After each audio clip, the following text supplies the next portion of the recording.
Bonjour. Allez, cette semaine, on décortique l'une des semaines les plus mouvementées de l'année pour le CAC 40 à Paris. On parle bien de la semaine du 13 au 17 octobre 2025. Et franchement, il faut s'accrocher, parce que ça a été de véritables montagnes russes. Et regardez-moi ça. Après tout ce tumulte, voilà le résultat final de la semaine, moins 0,18%. Quasiment stable.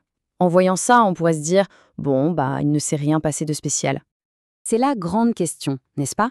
Comment est-ce possible qu'après des chutes vertigineuses et des envolées spectaculaires, l'indice parisien termine la semaine quasiment à son point de départ? Pour le comprendre, il faut revenir au tout début de la semaine. Alors, tout commence lundi dans une ambiance, on peut le dire, très nerveuse.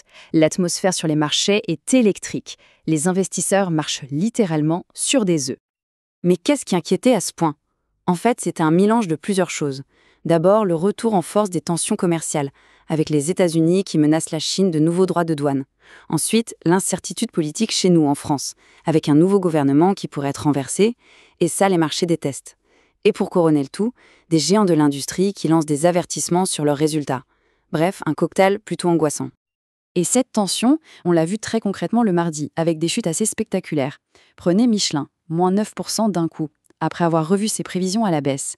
Et encore plus impressionnant, Soitec, le spécialiste des semi-conducteurs, qui a plongé de 17%. En cause, des peurs géopolitiques liées à un de leurs gros clients. Le marché était clairement secoué. Et puis, au milieu de tout ce pessimisme, tout bascule. À partir de mercredi, le marché change complètement de direction, porté par une vague d'optimisme sortie un peu nulle part. Et voilà la puissance de ce rebond. Mercredi, le CAC 40 s'envole de presque 2%.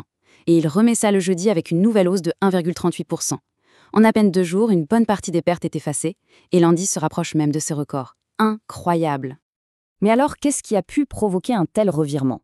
En fait, c'est une combinaison de plusieurs bonnes nouvelles qui sont tombées en même temps.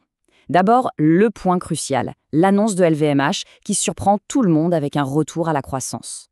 Côté politique, en France, le gouvernement stabilise la situation en suspendant la réforme des retraites, ce qui rassure. Aux États-Unis, la Banque centrale américaine envoie des signaux positifs. Et pour finir, des rumeurs d'une opération géante dans les télécoms. C'était la recette parfaite pour une flambée des cours. Cette citation de RBC Capital Markets, elle résume bien l'effet LVMH.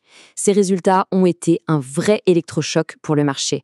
L'action a grimpé de plus de 12% et a entraîné tout le secteur du luxe avec elle, ce qui a redonné confiance à tout le monde. Et cette histoire dans les télécoms, elle est assez fascinante. On a 3 concurrents de toujours, Bouygues, Free et Orange, qui s'allient pour mettre 17 milliards d'euros sur la table pour racheter une partie d'Altis. Altis dit non merci tout de suite, mais le truc c'est que l'histoire ne s'arrête pas là. Les 3 opérateurs maintiennent leur offre, ça crée une sorte de feuilleton qui électrise le secteur et qui a bien aidé la tendance à la hausse. On aurait pu penser que la semaine allait se terminer tranquillement sur cette note positive, mais non, c'était sans compter sur la journée de vendredi qui a été, et de loin, la plus folle de toutes. Le déroulé de cette journée est juste hallucinant. Ça commence très mal avec une chute de plus de 1%. Et là, dans l'après-midi, une rumeur, juste une rumeur, sur un possible apaisement dans le conflit commercial sino-américain, et le marché explose.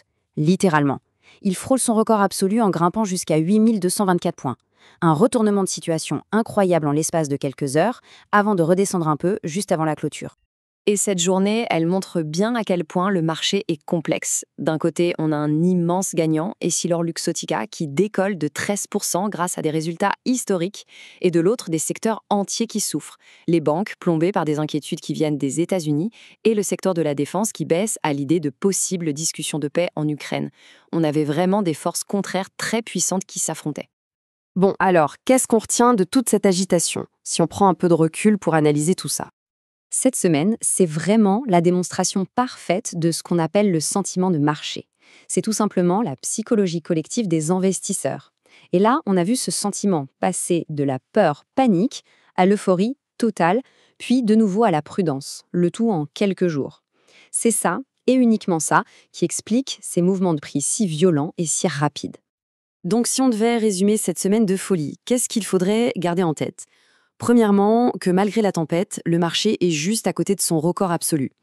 Deuxièmement, qu'il est hypersensible aux nouvelles géopolitiques. Troisièmement, que la santé des entreprises reste le moteur principal, on l'a bien vu avec LVMH et EssilorLuxottica. Et enfin, qu'il n'y a pas qu'une seule histoire, chaque secteur vit sa propre vie. Le marché n'est pas un bloc monolithique. Et tout ça, ça nous laisse avec une question finale. Quand on voit le marché à la fois si fort, si proche d'un record, mais en même temps si fragile, si facile à effrayer, est-ce que c'est le calme avant un nouveau sommet ou est-ce que c'est plutôt le tremblement de terre qui annonce une chute à venir? Honnêtement, la question reste entière.